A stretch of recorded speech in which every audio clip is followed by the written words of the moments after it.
महाराज जी, जैसे सारे प्रारब्ध लगता है पत्नी आने के बाद ही शुरू होते हैं।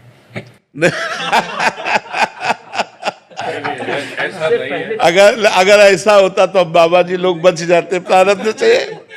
अगर अगर प्रारब्ध पत्नी आने से होता तो हम लोगों की तो पत्नी है ही नहीं, हम लोग बच। जनरली आप किसी से भी पूछे तो लगेगा इसके पहले का जीवन बिल्कुल ठीक था, उसके बाद जैसे ही हुआ सारे प्रारब्ध शुरू हो गए। बाबा जी से पूछो तो लगता है गृहस्थी का जीवन बहुत सही है।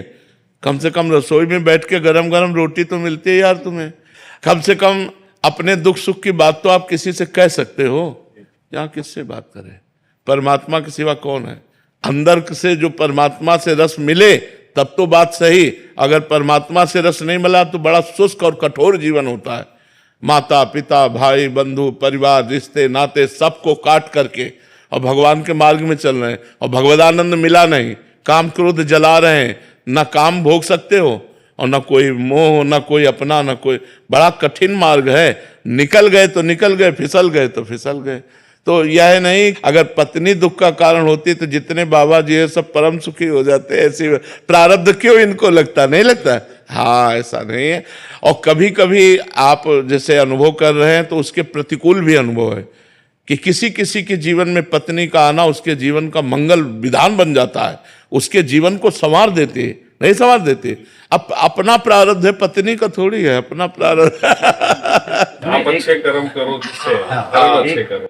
गांव में एक कहावत थी, बिना पुरबुले के कर्मन के मिले न सहोदर नार। मतलब जो सुंदर सुख प्रदान करने वाली, जैसे अपने भाई बहन है जितना प्यार है इससे कई गुना बढ़कर के प्यार देने वाली जो पत्नी है वो बिना पुरबुले के कर्मन के, पूर्व के कर्मों के बिना नहीं प्राप्त होते।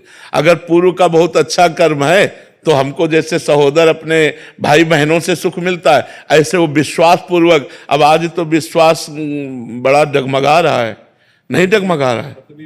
तो प्रारब्ध भोग अपना और स्वभाव उसका।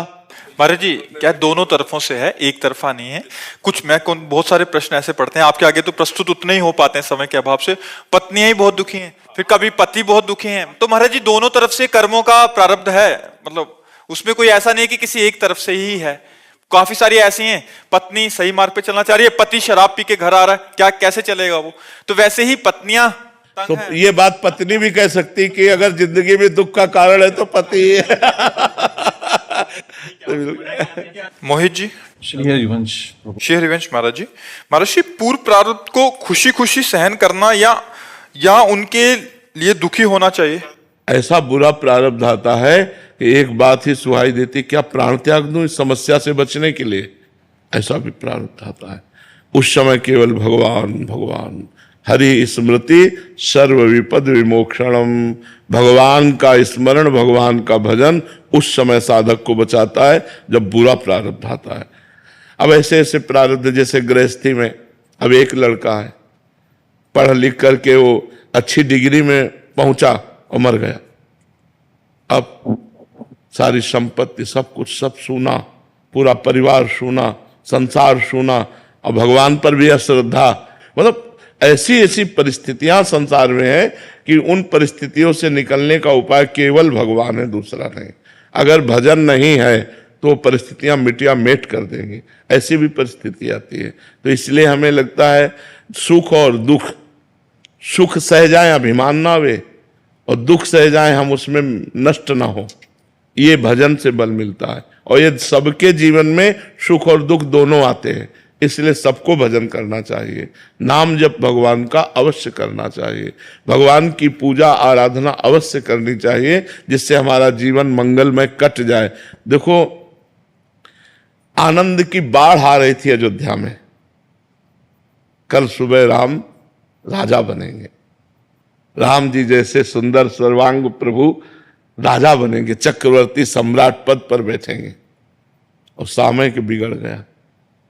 14 वर्ष का वनवास, तापस वेश विशेष उदासी, 14 वर्ष राम वनवासी। लेकिन भगवान की मुस्कुराहट में तो कोई फर्क नहीं पड़ा, पर अयोध्या उजड़ गई। दशरथ जी के प्राण चले गए, माताएं विधवा हो गईं, पूरी अयोध्या राम जी के वियोग में 14 वर्ष ऐसी उदास, ऐसे खिन्न कि भोजन अच्छा न लगता।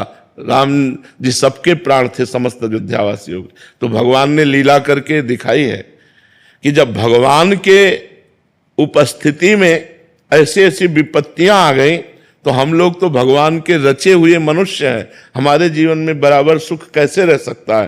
तो इसलिए भगवदानंद में हम दुख सह सकते हैं।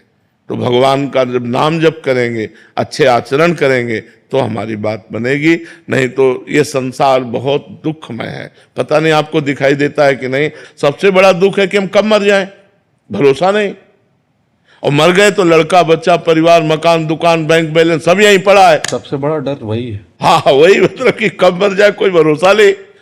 तो इसलिए हर समय राधा राधा राधा नाम जप करें तो हमारा, अगर हम अभी मर जाते हैं तो हम भगवत प्राप्ति हो जाएगी, हमारा जन्म मरण से मोक्ष हो जाएगा, हमारे पापों का नाश हो जाएगा। तो खूब नाम जप करो, अच्छे आचरण करो।